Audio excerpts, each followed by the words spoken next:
404 error, page not found. We're sorry, but it seems like the episode you're looking for is missing. If you think you have some clues as to the episode's whereabouts, please contact our support team. This is Vaguely Scientific.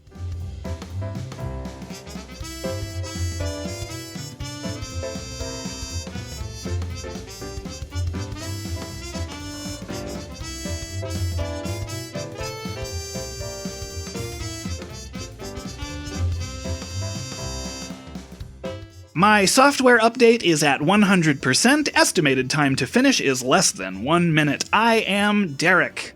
And the best drivers for Jim the Scientist are already installed. Hi, Jim. Oh no, my spreadsheets.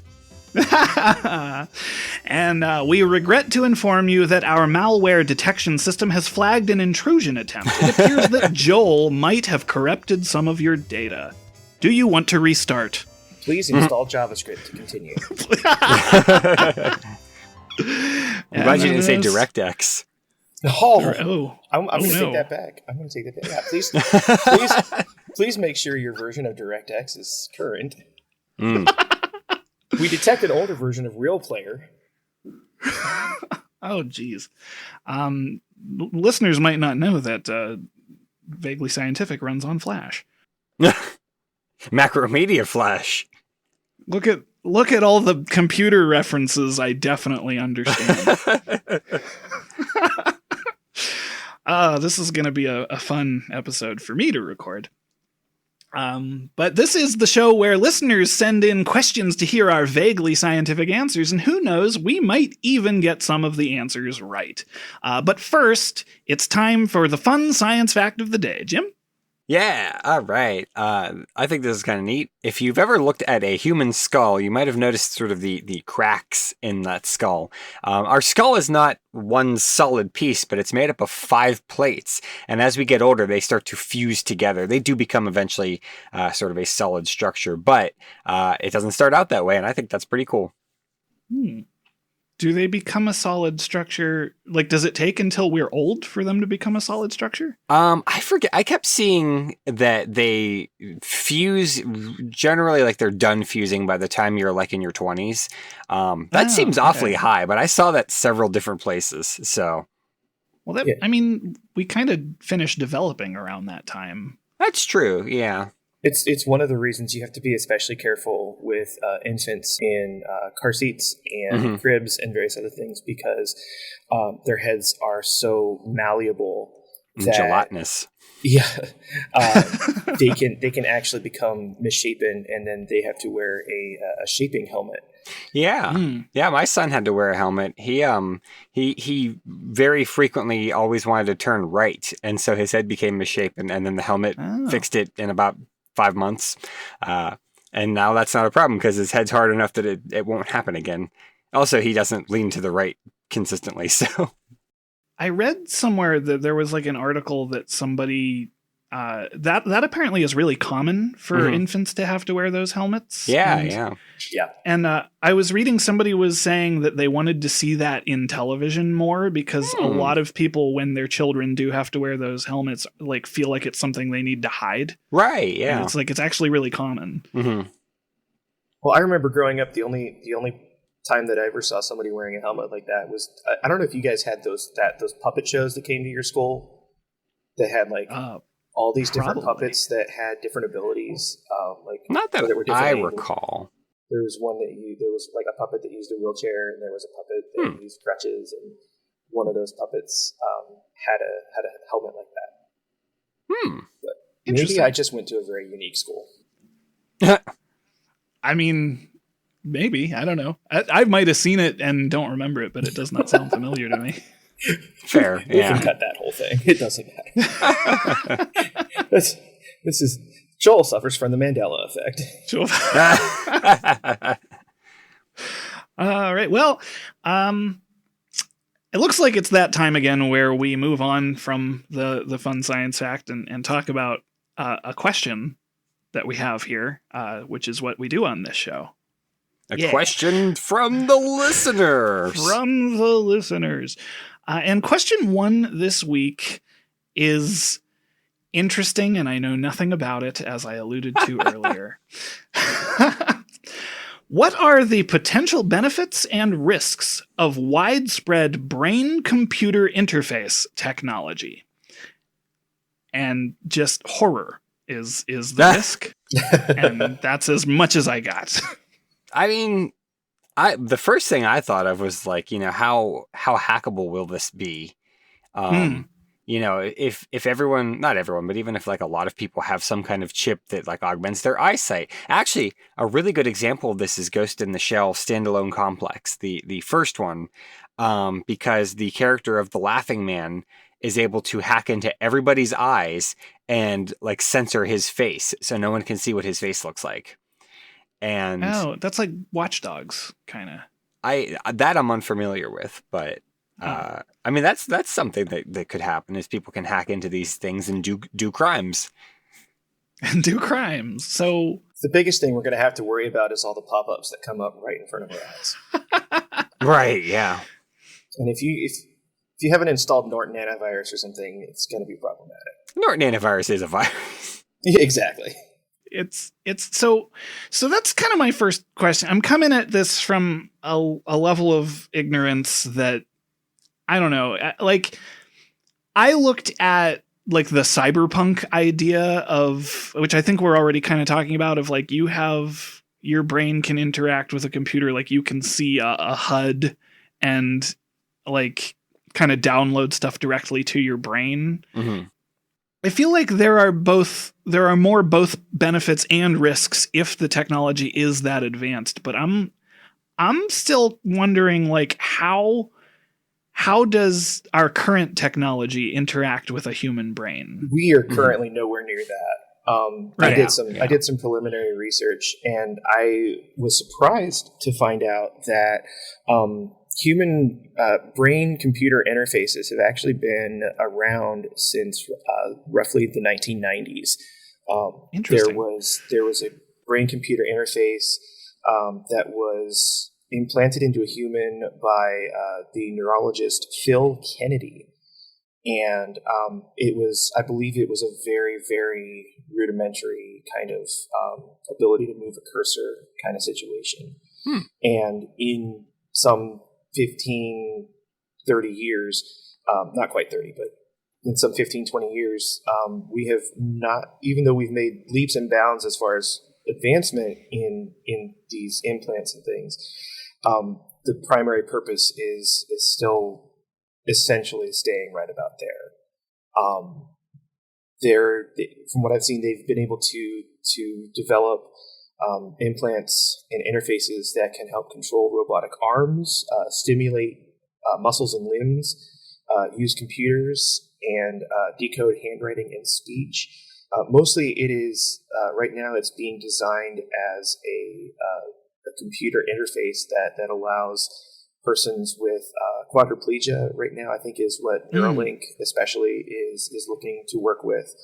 So folks who have limited to absolute no mobility and use of computer peripherals can be able to post on X. Okay. The most important human function. Given that Elon Musk is behind is spearheading Neuralink, he's going to be meeting his own self-interest, I'm sure. So there's a risk right there, which is less digital, but like we get into the idea of if you have to have something implanted into your brain, like the cost of it for you, like the financial toll it would take on you. Oh, absolutely.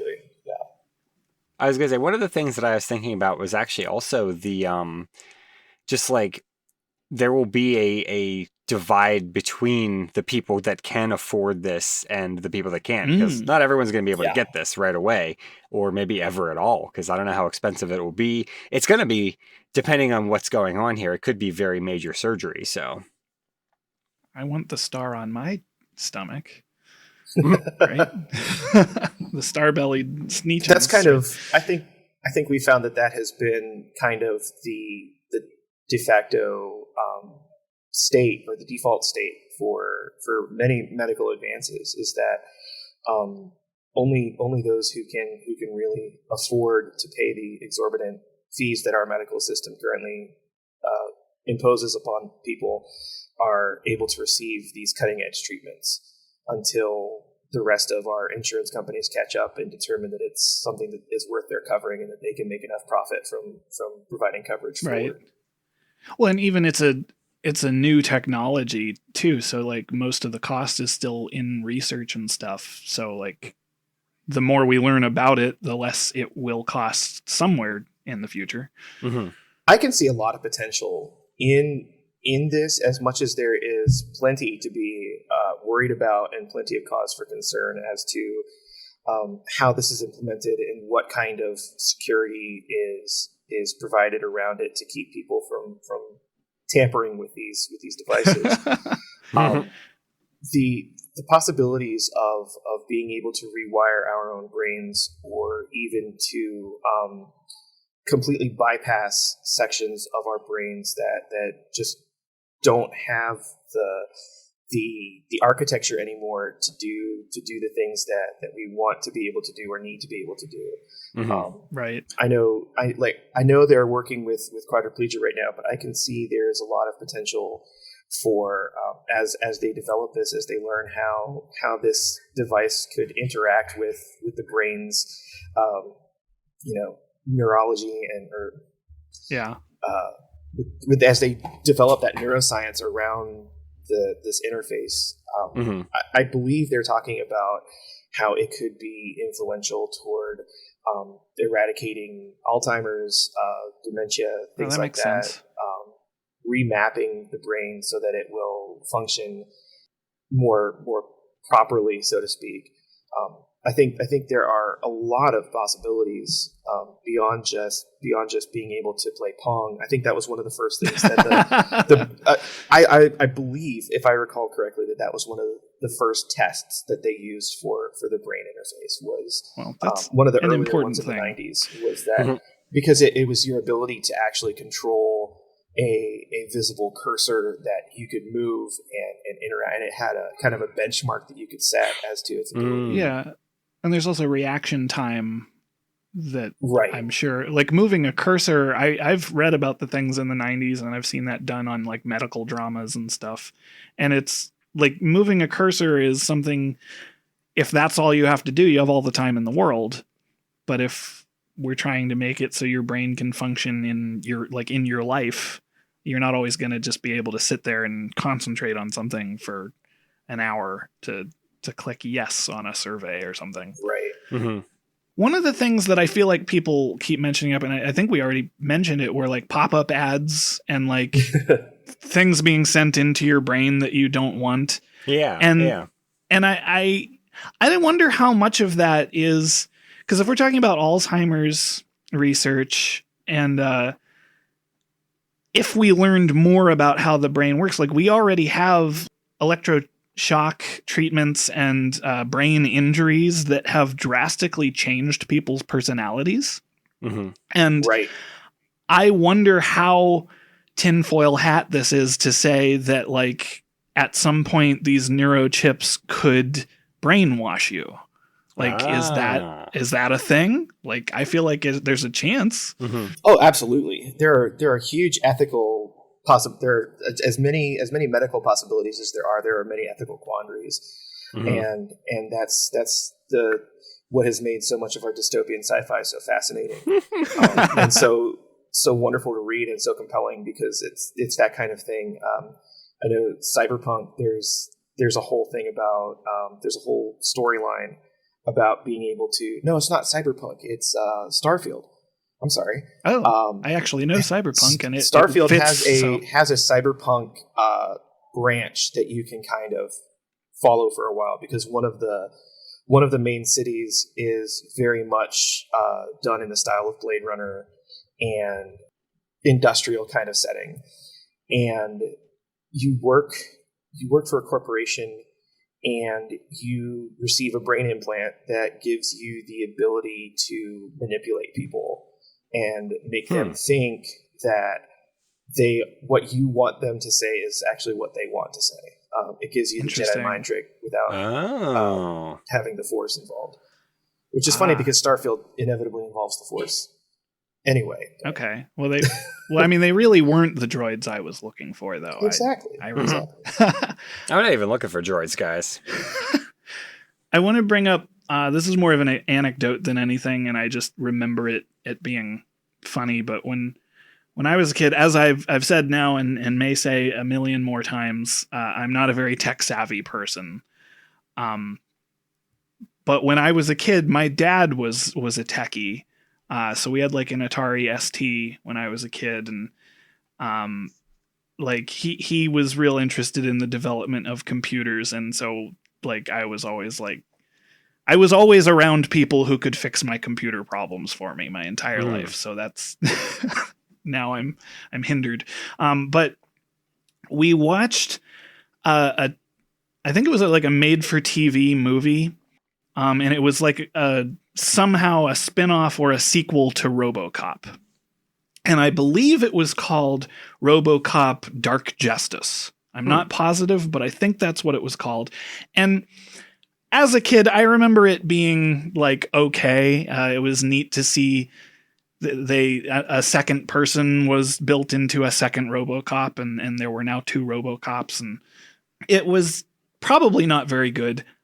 I don't remember it very well, but I do remember very distinctly watching that the premise of it was that people were taking a computer virus and they were like modifying it so that it was like going out, and eventually people started like getting poisoned or dying or something. I remember sitting in my living room and watching this movie, and then all of a sudden my dad just like breathes out of his nose and stands up and walks out of the room. And I was like, what just happened? And we walked out. I was like, are you mad? And he was like, they're talking about a computer virus in getting people sick. And he just thought that was the most ridiculous thing ever. It's good times.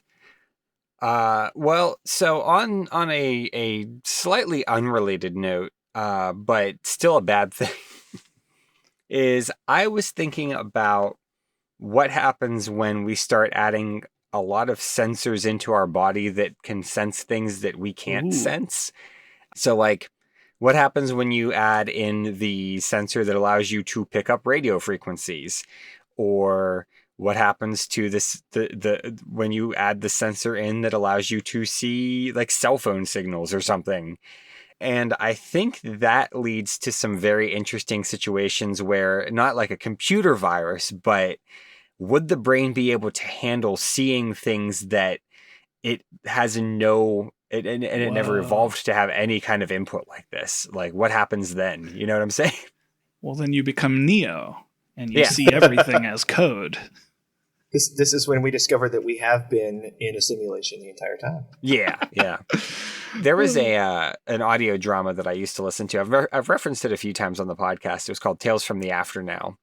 And there were these, I don't want to call them creatures because they were human, but like there were these dudes that were part of some kind of war.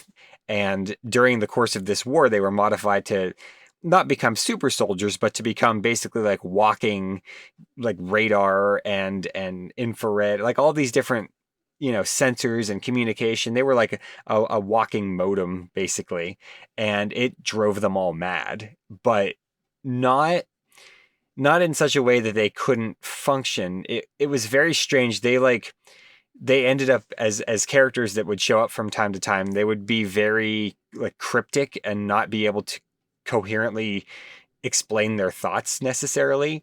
And I wonder if that would be something that could happen to an actual person. Like they are able to see text messages and they can't really respond to them because they're just seeing them coming and going, but then it really changes the way that you view the world around you. I mean, it would be at that point, like at what point does your brain just like short circuit and you just die? Fair. Yeah. Yeah.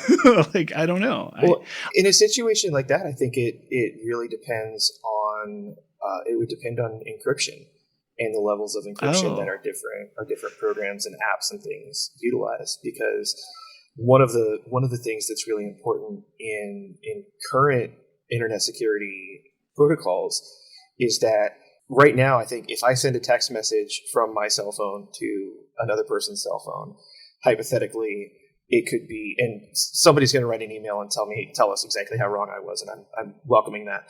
But most standard apps, they're not very well encrypted, if they are encrypted at all. It's sending the signal from like a text message goes from my phone to someone else's phone, and if there's some form of encryption, it's a very basic level of encryption that somebody could hypothetically intercept it. But I know that there are other applications. I think that WhatsApp advertises itself as being much more encrypted, so that only the person who is intended to receive that message, it doesn't even go through WhatsApp's mains. It does like nothing of that message that could be interpreted or understood or deciphered manages to stay on the WhatsApp servers. It goes from one user to the intended user and is kind of point to point decrypted. Yeah. And I'm probably saying this entirely wrong, and somebody's head is exploding right now. But if you could see those kinds of signals, you would be seeing it would be a lot of jumbled symbols and ones and zeros and things that you would have to be really, really skilled at processing and decrypting in order to make sense of.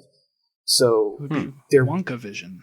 Right. I could see there not being a whole lot of benefit to developing something like that. Or to working on filtering those kinds of things out in the development of an interface device, because you're going to want to get rid of that kind of noise and distraction and filter those things out to make a product that is usable by your customer base. That's interesting. I wanted to know, it's not exactly the same thing, but this is what that made me think of. Because this would be a benefit, and I wonder, I mean, I suppose depending on the level of sci-fi technology, it's more and more possible. I don't know.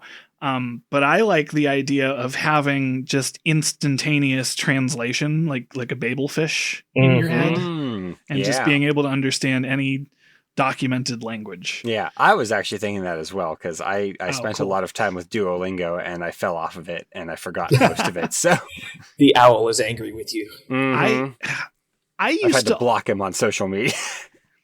I used to be about conversational in Spanish, and I don't remember any of it at all. And the problem is just not having somebody else to speak it with, because it ultimately, like, practicing it by yourself only gets you so far, and then like you have to just actually use the language.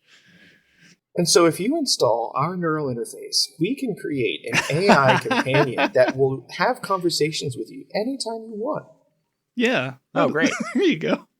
I was actually thinking of the this is tangentially related, but if there was a way to communicate with people that were in comas, or people who people who have like locked in syndrome. That would be an interesting way of using this type of technology.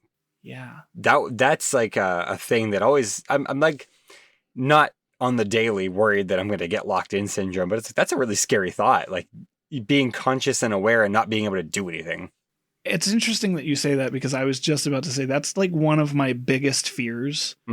Is having that, but I've had like sleep paralysis and like night terrors, and it's like that's like a huge thing I'm afraid of, is being just sitting there and people like walking around and you not being able to tell them like, I'm too hot, I'm too cold, whatever. Yeah. So I think that would be a really interesting use of this kind of technology, and that also dovetails really nicely into like the idea of direct control over prostheses that Joel was mentioning earlier. Yeah, I like that too. Yeah, just being able to do things like that are like medically necessary, I think would be a really great use of this technology. Well, I think that's interesting that I guess locked in syndrome isn't the same thing, but like dealing with quadriplegia and prosthetics and stuff, we're talking about like kind of the nervous system controlling muscles and stuff more than we're talking about your brain processing information. I mean, it is processing information, but I think like most people's fears with brain implants is the idea that like implanting memories or stealing your information or Yeah. stuff like that. And that's kind of sounds like that's not really where we are with the research. Yeah, it's a ways which off. is neat. Yeah, it would be a long way out if it is something that ends up coming about. They're still at the basic elements of movement and everything else. Because one of the things that I was reading about is that the science, the neurology, the neuroscience behind being able to or having the neurons firing to produce movement in a limb, the same neurons are active, or very similar neurons are active between actually moving a limb and just thinking about moving your limb or watching somebody else move their limb. It's one of the things that people have used to their advantage for visualization practices, where they can actually instead of actually getting a violin out and playing it and making music, if you are thinking about where your fingers go and the movements of the bow and everything else, it has not quite the same degree of benefit, but a similar benefit to putting into practice. A lot of athletes right now are utilizing that. So that they're not overtaxing their muscles and things, but still literally keeping their head in the game to stay at peak performance. So that's one of the principles that this is operating on, is that if those same neural pathways can be tapped and can be utilized through this computer interface, then you can use that interface to actually move a prosthetic limb. You can use that computer interface to write, to do the things that you would otherwise be able to do. That's really neat. And I wonder how much of this is muscle developing physical strength. And because like a lot of like learning to type or learning to play video games or learning to play a lot of musical instruments, you will learn the notes to play far faster than you will develop muscle memory to be able to just do it. And I'm wondering like how much of that could be training your muscles to have that muscle memory without them actually physically exercising. Yeah. That's so weird. Yeah, it's a weird thought, actually. One of the things that I thought about for like a minute, because it's a stupid and useless use of this skill, ability, whatever, is you'd be really good at controlling your smart home. Turn off all your lights, turn up your heat. Yeah. You could just sit in your couch and turn the TV on with your brain. just automate the whole house. Yeah. It's just... I can do a lot from my phone now. Stuff that I don't necessarily even care about and almost never do, but I can. I have the option to do it. And like, I could just put that all in my brain and I could be like, all right, now the temperature is going to be 72 in here instead of 74. So I can make all the lights purple. Yeah. It still astounds me that we now have smart sinks. What? That you can you can talk to your faucet and say, I won't activate anybody's voice assistant right now, but you can insert your own voice assistant and then say, pour 5 milliliters of water, and it will pour out exactly 5 milliliters of water and then stop. I was having lunch with a friend of ours. Listeners will know him as Dak. One time, and he unironically said, he just happened to notice and just unironically said, "Oh, the firmware on my mug needs to update." What does that even mean? We're entering territory of things that shouldn't be smart. There are many cool things you theoretically could do, but I'm gonna have to draw the line at a mug that needs firmware. I never asked for a follow-up. I don't think I want to know. I think I'm happier just letting it hang in the air like that. It's a funny thing to say, at least. Yeah. All right, well, that about wraps it up for all the time we have for our first question. So now I think it is time for us to move on to... Today in Science History. Is Jim going to give it a nice reverb effect? I can. That'd be He's fun. possibly I have that power. Pigs in space. in space. Okay, here we go. February 28th of 2023 was the last day of February. Also, February 28th of 2022 was the last day of February. Also, February 28th is more often than not the last day of February, but in 2024, there will be a February 29th. That's tomorrow. That's tomorrow. Okay, That's I'm like a pretty 1 sure in most 5 people... chance. I'm pretty sure most people know what a leap year is, but I do still think it's interesting why leap years are even a thing.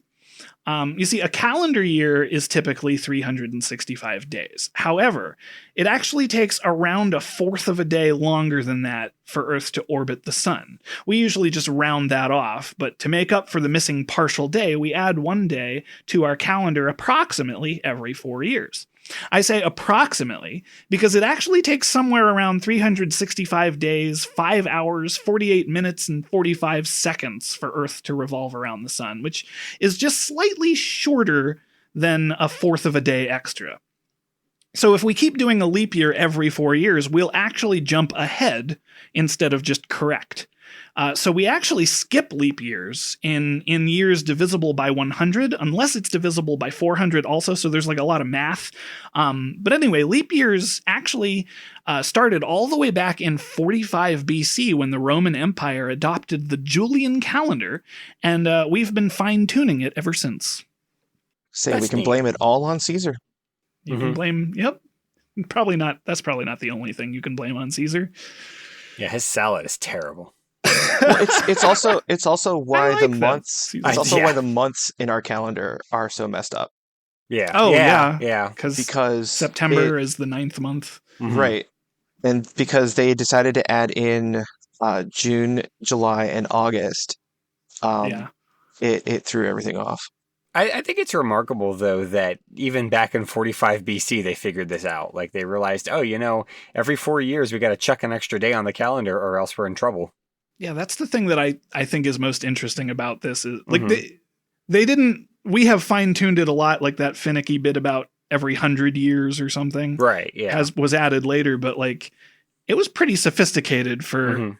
that long ago. Yeah, I mean, there was some solid astronomy going on back in not even just the Roman times, but like the Greek and the Babylonians and the Egyptians, and across the pond you had the Mayans.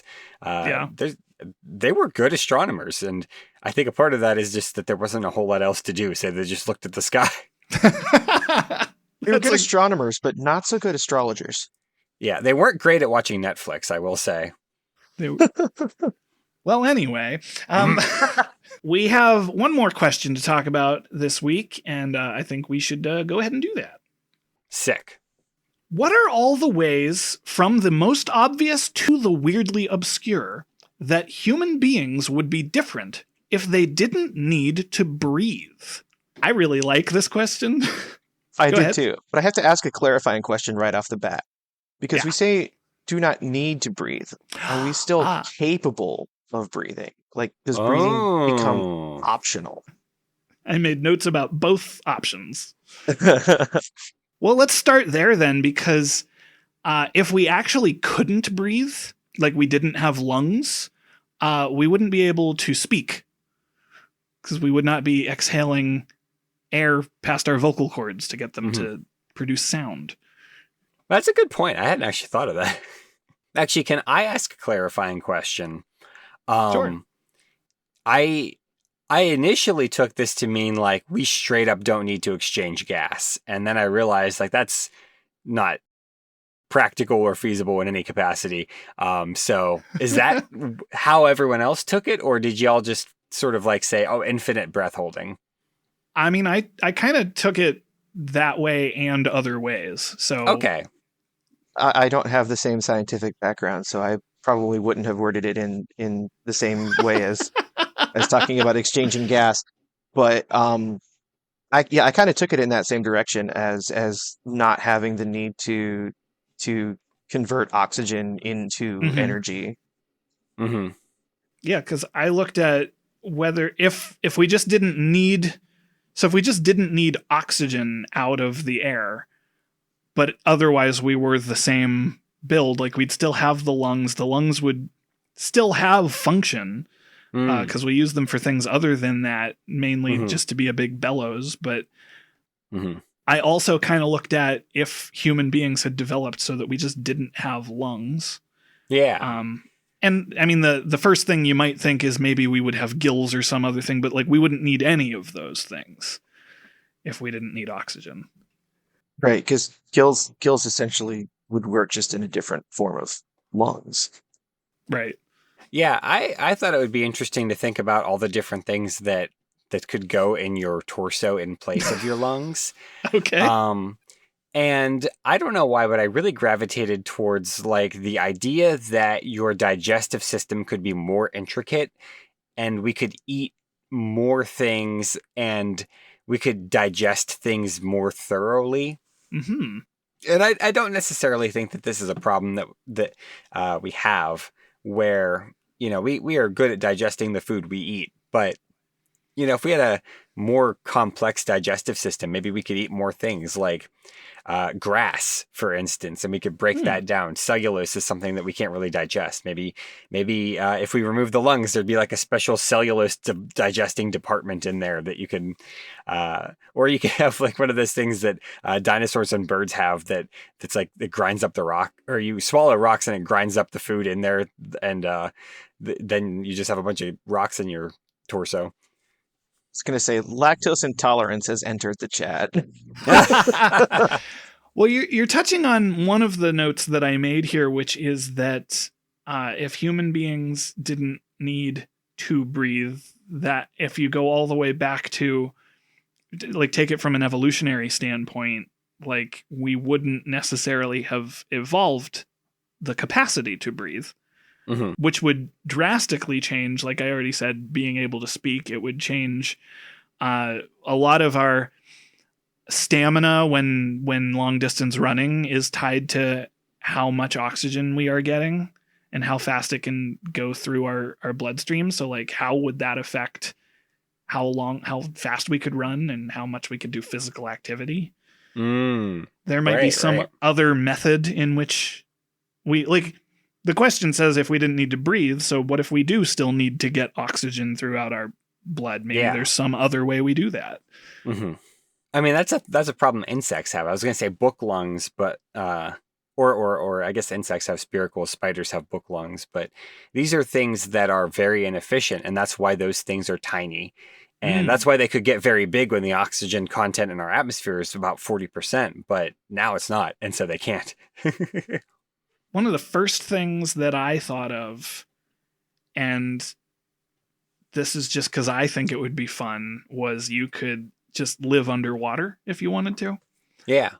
But that made me go further there because I was like, how much would not needing to breathe enable you to explore underwater? Because if you go deep enough, eventually the weight of the pressure of the water is going to be too much. But I was reading about you probably wouldn't have to deal as much with like decompression sickness, apparently. Oh. Right.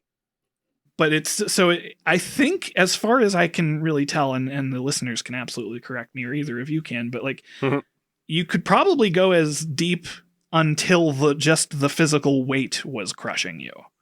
Right. Because you wouldn't have the first biggest problem that you have to deal with as far as depth, in that after you get, I think it's about, I'm probably understating, but I think it's around 20 feet or so, that the amount of pressure that builds in the water without some kind of forced air apparatus, actually pressure becomes so great that it forces the air out of your lungs entirely. So that would be the first barrier that you'd be able to overcome, because you wouldn't have lungs to have pressure forcing air out of. Right. You'd still have a lot of issues with your ears pressurizing and that being painful and annoying, but and assuming that you were still exchanging gases in some way, there's also if there's like gas in your blood, oxygen, nitrogen, whatever, Mhm. that's going to be where you get your decompression sickness, where you get the bends. And yeah, so that would be bad news for you if you're going down in the water too. There's still going to be things in your body that are going to compress and expand. Mm-hmm. Other than that's interesting. The next logical place for me to go there was outer space, and there are more things in space than the lack of oxygen that will kill us, like the Yeah. extreme cold, the vacuum effect, and things like radiation and stuff like that. Yeah. But it would be one less thing. Yeah, but it's also the same. Like if you do have gas in your blood, then that's gonna, bubble and boil and whatnot, and that'd be bad. Okay.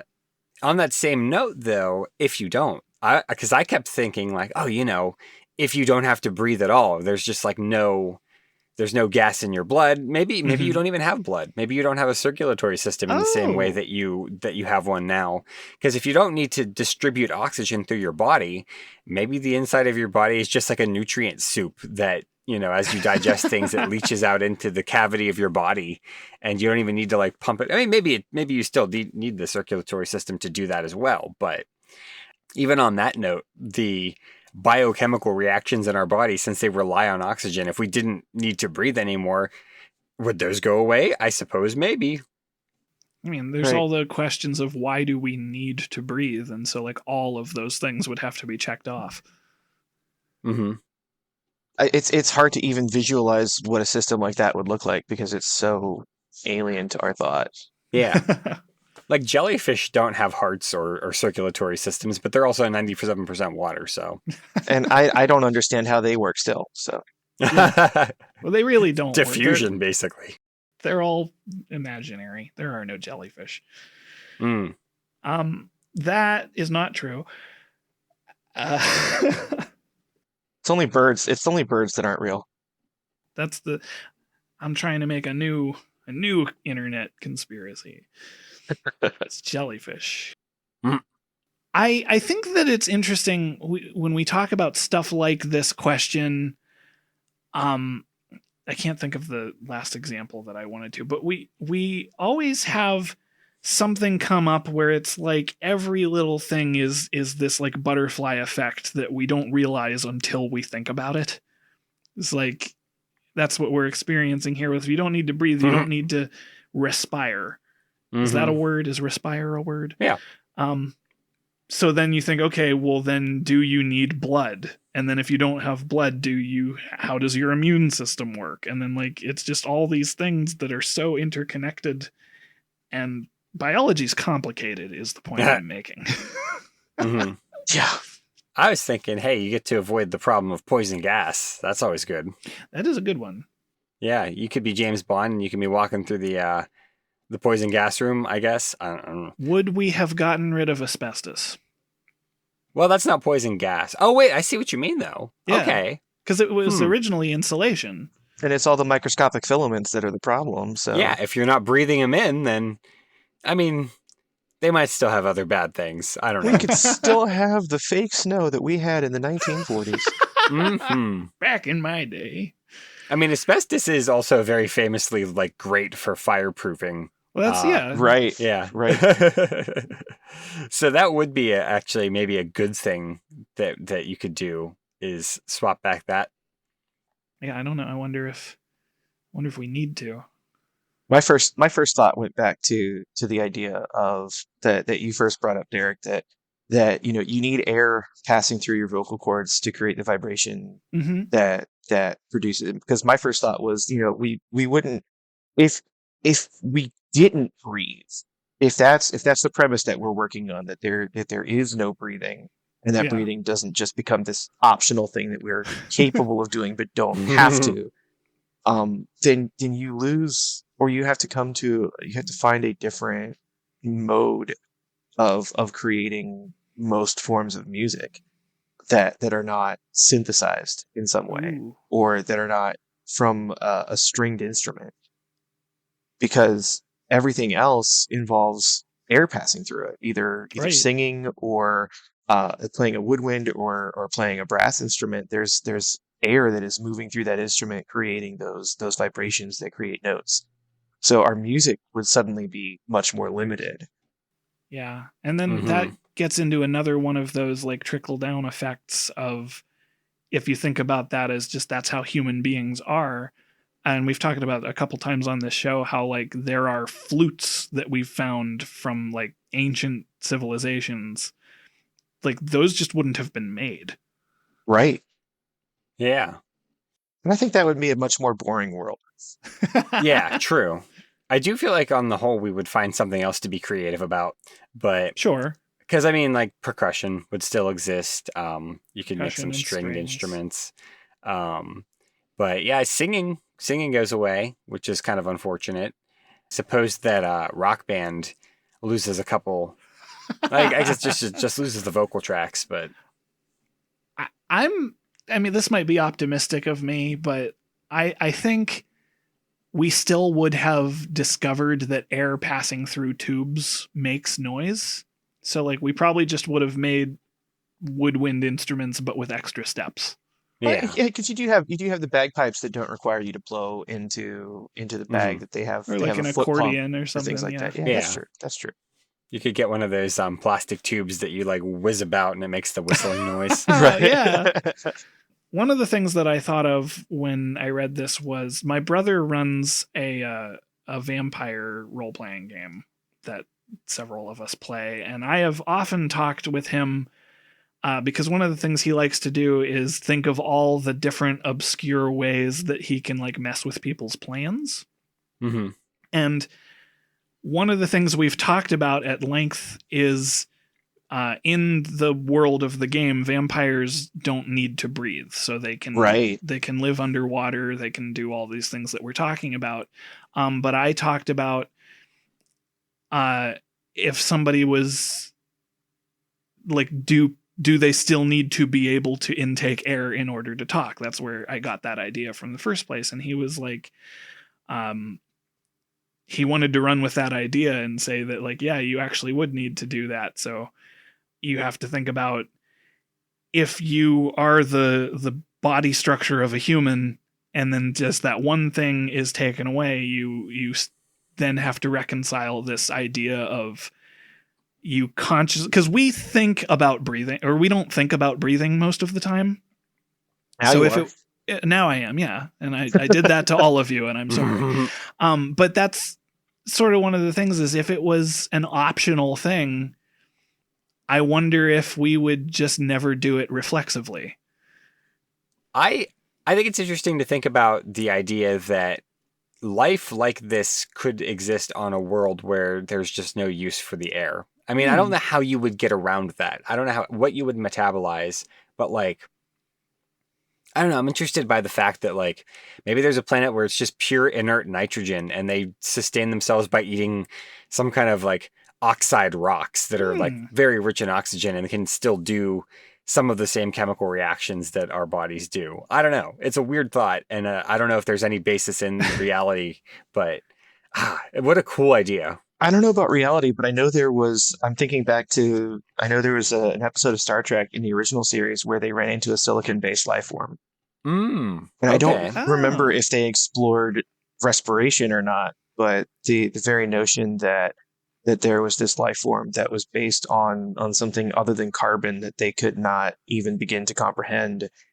And yet, even with the statement and the conceit that it was a silicon-based life form, they still managed to make it look something like a carbon-based life form because that's the only basis of reality that we have to make anything from. Right. Mm-hmm. Yeah, it's so hard. That's why Lovecraft is always poorly translated anymore. I've talked about this before. But the idea of Cthulhu being something that is just beyond the scope of human perception and understanding, and the fact that like we're completely insignificant to that, like that's something that's really hard to convey in stories. Right. So now whenever you see, I'll stick with Cthulhu as the example. Whenever you see Cthulhu done in fiction, it's just giant monster, and that's what's scary about it. And like that's not Cthulhu's actually not a kaiju, right? No, he's a mind flayer. But even he's a mind flayer, sure. But even then, the idea of it having octopus tentacles and bat wings and being vaguely humanoid, kind of, these were originally intended to be because you don't see them anywhere in nature, but it's evolved into this point where now you could absolutely watch a Godzilla movie where Godzilla fights a monster that looks like Cthulhu. Yeah. Right. I saw a really fun, I think it was just an animated GIF, but it was a very early, this is probably a good 10, 12 years ago, where it was Google's neural net AI that was, I forget what it's called, like Dreamscape AI or something, where it was like trying to make images and videos, and it was so rudimentary, but it was this video of this frog, but it wasn't a frog because like every frame it would like mutate into different things, That and it would sounds like familiar. and it would move, and it wouldn't move like a frog. It would like ooze across the screen. It was so weird. Ooh. And the caption that someone had placed underneath it that I still think about a lot is like, when horror writers say something is incomprehensible to the human mind, they're not talking about a giant squid. They're talking about this picture. Because like it's borderline recognizable. Like you can tell that it's supposed to be a frog, but it's not any kind of creature. It is just sort of like a mishmash of organisms. And it's like covered in eyes. That's, It's covered in eyes and has like pseudopods coming off of it and stuff. That's Yeah. what I think of mimics in Dungeons and Mhm. Dragons. That's how I imagine them. That they, when they're not Yeah. a stationary object, they're moving in some unnatural way. And Mhm. But I also frequently think about the quote from Doctor Who where there are these ghosts, and everyone's like, oh, they're just ghosts, and the Doctor's like, no, there's something pressing themselves into our universe from outside of it. And it's like a footprint doesn't look like a boot, so whatever's pressing themselves in is the boot, and these, you're just seeing the footprint, you don't know what it is. it's fourth dimensional beings. That's what Mhm, ghosts are. Turned out to be Cybermen, actually, but Ah, well, that's less cool. yeah, it is, you're right. Cybermen are lame, but I love them. New Who's Cybermen were pretty awesome though. Yeah, but they're also just beep boop robots. Yeah.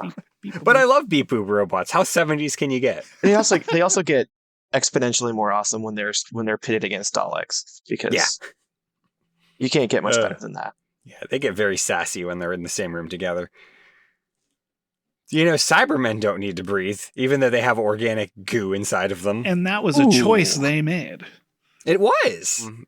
I mean, on that same note, I mean, eventually when we have cybernetics, we could theoretically invent a person who doesn't need to breathe in and out. Like we could give them, I mean, I guess if you think about things like iron lungs, I mean, obviously they still need to respire, but they're not using their muscles or actually doing it themselves. Yeah. And iron lungs are not like really super common anymore. I don't even know if we still use them at all. Only of the for time, Mr. but- Frump. Only for You mentioned the thing about nitrogen. If something could need nitrogen, they could maybe eat something that would then break down. And then you also talked about if we didn't have lungs, we'd have room for our digestive system to be more complicated. And so with all that in mind, and with what you just said, I'm wondering, like, most of the reason we need to take air in and out is because we need to get out carbon dioxide and get in fresh oxygen so that it can go throughout our body. Is there a way that we can transmit oxygen through the body without using the lungs? Like, is medical science equipped to do that? Haven't they worked on some kind of, maybe I'm mixing my sci-fi and stuff, but I thought they had made something that effectively allows you to go inside like a sensory deprivation chamber and have oxygen in your lungs that is still being provided. It's I can only imagine it would be a horrific experience to actually As I understand it, it is undergo. like a super oxygenated fluid. So it is basically a liquid that has the same oxygen percentage as the atmosphere. Oh. And you can theoretically breathe this, and it's fine. It's just thicker, and just like Joel said, I cannot imagine it's fun to do. But yeah, I mean, theoretically, you can do that, but it's still, you got to take it in, get it out, because that's, just how our bodies are designed to cycle things in and out right now. Getting it out would have to be just as horrific. Yeah. So we're essentially talking about putting liquid in your lungs. So you'd immediately have every instinct about your life as a human being would tell you this is what drowning is. Yeah. Exactly. I think that there will be a point, like after you get it in and that like fills your lungs, that's going to be fine. Well, I say fine. It's going to be manageable. But the transition in and out of that has to be the most terror-inducing few minutes of your life. Because you're literally being like, as I understand it, you have your head into this container of this hyper oxygenated fluid, or it's put in, like, there's a tube that's put into your mouth. I don't remember exactly how it's supposed to work, but essentially you are flooded with this fluid, and you either have to override every survival instinct in your brain that says do not inhale, or you have to go through the experience of holding your breath until you involuntarily aspirate this fluid. Mm-hmm. Interesting. And regardless of which of those options you end up going with, that it's just our brains are so hardwired to not do that thing that it is a just sheer panic-inducing experience. And my understanding is, like, people who have undergone that have actually had to be, like, talked down from the ledge after they have inhaled the liquid, so that they can understand that, hey, I'm not actually dying. Yeah. Well, I get that. The very first time I ever went scuba diving was in a gymnasium swimming pool, indoor swimming pool, and they were teaching us. And one of the things we had to do was stand in the pool and put the second stage of the scuba equipment in our mouths and just put our head face down underwater and inhale. And you think, like, anybody who hasn't scuba dived would probably think, well, yeah, that would be easy. But, like, you have this natural response to, my head is submerged in water. Inhaling is the most terrifying thing ever. Like, the first time you do it, it was nuts. I didn't think about that. Even if the doctors explained to you, like, you are getting oxygen into your air and into your lungs, you're not going to die. Like, you could rationally know that, but your body, your brain is going to tell you, we don't inhale when we're underwater. That's the benefit of having the old, like, Jules Verne diving bell, because then your head is just inside this big sphere, and you don't have to think about those kinds of things. You can just breathe naturally. until the tube that goes into the sphere gets kinked somewhere 100 feet above you. Oh no. That never happens. No, not more than 30 or 40 times tops. Two of my greatest fears we talked about on this episode of Vaguely Scientific. That was a good one. This episode is titled "Derek Has a Breakthrough." I have it. Yep. This was therapy that we just maybe I will title the episode. Keep people guessing. Breathing is good. Breathing is good. Let's all keep doing it. Yeah. Breathing is my favorite thing that I do with my lungs. All right. Well, listeners, let us know. Would you like to have digital air implanted into your brain? I would not. So if you have any thoughts on that or anything else we talked about this episode, you can email feedback@vaguelyscientific.com, and you can comment on our blog, or you can like us on Facebook or tweet @vaguelysci. Hey, Jim, where do we get all these wacky questions? Well, we get them from the audience, and if you in the audience have a question that needs to be answered in a vaguely scientific manner, please email us at questions@vaguelyscientific.com. If you want to get our episodes the minute that they're released, you can subscribe to our podcast on Apple Podcasts, Google Play, and all the other great places that cool podcasts hang out. Again, Google Play is going away at some point in the very near future. I will find out more about that. Maybe it's already gone. I don't know. I've literally not gotten any emails about this at all, so so shrug. Anyway, our vaguely musical intro is composed by Anthony Pizzelli. And don't forget to check out our merch store over at vaguelyscientific.threadless.com. That's not going away. Yay. It's not even changing the name, so. Yeah. So, thank you, Joel, for being our guest this week. Mhm. Always a pleasure. Yeah. And for Vaguely Scientific, I am Derek. I'm Jim. And I'm Joel. And if you restart your computer, you will lose all unsaved data. Yeah, Joel. Make sure you eject all USB devices before restarting. Toodaloo, everyone.